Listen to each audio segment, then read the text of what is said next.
ఇంకా ఒక టైం పీరియడ్‌లో క్రిస్టియానిటీ అనేది ఆంధ్రప్రదేశ్‌లో ఇంకా ఇండియాలో కూడా చాలా వేగంగా పెరిగిపోయిందనమాట. వితిన్ షార్ట్ స్పాన్ ఆఫ్ పీరియడ్‌లో.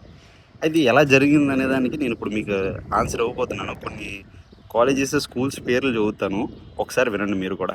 Loyola Stella, Don Bosco, Saint Francis, Saint Mary's, Baldwin, Cathedral, Clarence, చాల్డన్, Christ, Little Flower, Montfort, Mount Bethany, Santa Cruz, Sophia, Goodwill, Saint Germain, Saint Joseph, Sacred Heart, Jesus and Mary, Mount ఎసై, Mount Carmel, Mount క్వేరీ, Saint Michael, Saint Brito, Saint Paul, Saint Xavier, Saint Edward, Watson, Saint Joseph, Saint Crispin, Regina మర్టియం, Bishop Lawrence, Loreto, Auckland, Convent of Joseph, బోన్హాల్, మెలిన్సన్, టెడెన్ బిషోయ్, caramel junior, De Nobili, Saint Thomas, Rosario, Saint Agnes, Saint Aloysius, Saint జియోర్సియా, Saint Teresa, Saint Raphael, archbishop. చెప్పుకుంటూ పోతే ఇంకా చాలా ఉన్నాయండి. 55,000 మిషనరీ స్కూల్స్ ఉన్నాయి మన భారతదేశంలో.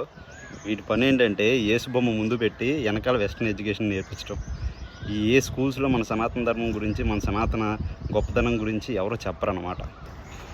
స్కూల్ పిల్లలకి ఎదిగే వయసులో అప్పుడప్పుడే లోకజ్ఞానం తెలుస్తున్న పిల్లలకి కంటి ముందు సిలువు కనబడితే సిలువే గొప్పదనుకుంటారు తప్ప మన ధర్మం గొప్పతనం వాళ్ళకి ఎప్పుడూ తెలియదు. దయచేసి ప్రతి తల్లిదండ్రులు నేను కోరుకునేది ఏంటంటే ఇలాంటి మిషనరీ స్కూల్స్లో మీ పిల్లల్ని జాయిన్ చేయొద్దు. మన హిందూ స్కూల్స్లో జాయిన్ చేయండి, మన ధర్మాన్ని నేర్పించండి.